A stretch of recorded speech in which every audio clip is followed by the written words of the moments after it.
नमस्कार, मैं हूं आपके साथ मयंक। देखिए, कर्नाटक की सियासत से जुड़ी इस वक्त की बड़ी खबर। डीके शिव कुमार सीएम सिद्धारमैया के घर पहुंचे, उनसे उनकी मुलाकात हुई। देखिए, सिद्धारमैया ने कल कहा था कि मैंने डीके शिव कुमार को नाश्ते पर बुलाया है, और उसके बाद जो है आलाकमान की तरफ से इस तरह के निर्देश आए कि दोनों को आपस में मिलकर बैठकर इस मामले का हल निकालना चाहिए। और उसके बाद आज डीके शिव कुमार सिद्धारमैया के घर पहुंचे हैं। लेकिन कर्नाटक की सियासत में जो सबसे बड़ी चर्चा है इस बात की कि इस बार डीके शिव कुमार का मुख्यमंत्री बनना तय है। देखिए, ये क्यों कहा जा रहा है, इसकी कई बड़ी वजह हम आपको बताएंगे। लेकिन एक आम लोगों में इस तरह की राय है, और जो सियासी हलकों में इस तरह की बातें हैं कि इस बार जो है वो डीके शिव कुमार के नाम पर फाइनली मुहर लग जाएगी, और डीके शिव कुमार जो है वो कर्नाटक के सीएम हो सकते हैं। हम आपको बताते हैं इसके पीछे की क्या वजह है। दिल्ली में पार्टी के एक वरिष्ठ पदाधिकारी ने कहा है कि दोनों नेताओं से बातचीत के जरिए इस मुद्दे को सुलझाने को कहा गया है, लेकिन अगर वो ऐसा नहीं होता है तो फिर आला कमान इस पूरे मामले में हस्तक्षेप करेगा। और पार्टी का आला कमान चाहता है कि आपसी सहमति से दोनों मिलकर एक जो है वो सॉल्यूशन पेश करें, सिद्धारमैया और डीके शिव कुमार, और उसको आला कमान मंजूर कर ले। लेकिन इस बीच देखिए, ये बात क्यों और मजबूत हो गई है कि डीके शिव कुमार है सीएम बन सकते हैं। डीके शिव कुमार ने शुक्रवार को एक सोशल मीडिया पर पार्टी के त्याग का जिक्र किया, सेक्रीफाइस का जिक्र किया। उन्होंने 2004 में मनमोहन सिंह के नाम की सिफारिश करते हुए प्रधानमंत्री पद छोड़ने के सोनिया गांधी के फैसले का हवाला दिया। इस टिप्पणी ने दो तरह की जो है स्पेकुलेशन को जन्म दे दिया है। क्या डीके शिव कुमार ये कह रहे हैं कि सिद्धारमैया को अब जो है सिद्धारमैया को त्याग करना चाहिए और सीएम का पद छोड़ देना चाहिए? कुछ लोगों का कहना ऐसा है कि डीके शिव कुमार ने ये इंडिकेशन दे दिया है कि सिद्धारमैया को अब अपने पद का त्याग कर देना चाहिए और उनको सैक्रिफाइस करके छोड़ देना चाहिए उनके, और डीके शिव कुमार के लिए जगह साफ कर देनी चाहिए, खाली कर देनी चाहिए। और दूसरा, कुछ लोगों का ये भी मानना है कि क्या डीके शिव कुमार खुद कह रहे हैं कि मैं एक कदम पीछे होने को तैयार हूं। दोनों तरह की बातें सामने आ रही हैं।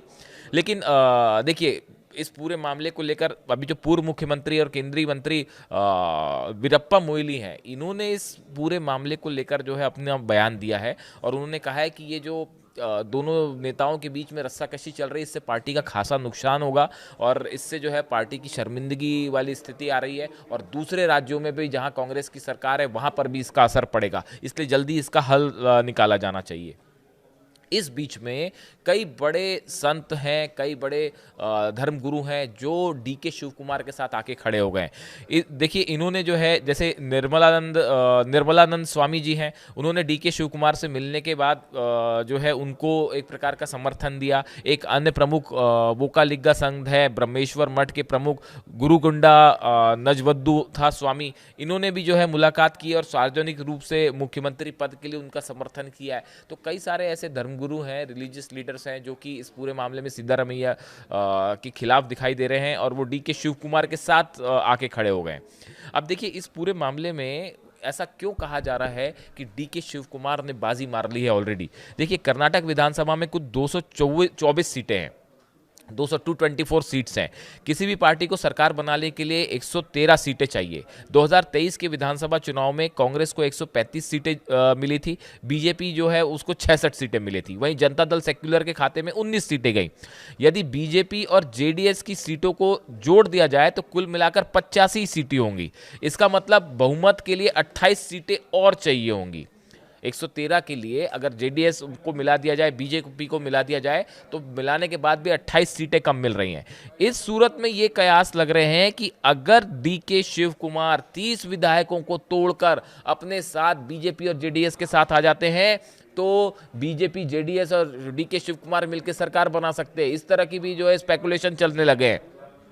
देखिए, 135 सीटें हैं कांग्रेस की, अगर 102 विधायक डीके शिव कुमार के साथ आ गए तभी जो है ये दल बदल को मंजूरी मिल पाएगी, क्योंकि जो कानून कहता है उसके मुताबिक जो है कम से कम 102 विधायक चाहिए 135 में से, अदरवाइज जो है उनकी जो है वो सदस्यता खारिज हो जाएगी, जो दल बदल कानून है उसके तहत। तो 135 में से अगर 102 विधायक डीके शिव कुमार के साथ आ जाते हैं तो इन हालात में तो है फिर वो कर्नाटक में बड़ा उथल पुथल हो सकता है। अब देखिए, इस पूरे मामले में केंद्र जो है, आला कमान जो है, वो सीधा हस्तक्षेप करने से बच रहा है और कोशिश कर रहा है कि सिद्धारमैया और डीके शिव कुमार के बीच में किसी तरह का समझौता हो जाए। और दोनों ने ये बात दोहराई है कि सिद्धारमैया ने कहा है कि जो आला कमान होगा वो मैं मानूंगा, इस तरह की बात उन्होंने की है। लेकिन बड़े बहुत सारे नेता जो हैं वो डीके शिव कुमार के नाम की वकालत कर रहे हैं कि भाई उनको अब जो है वो सीएम पद पे डीके शिव कुमार होना चाहिए।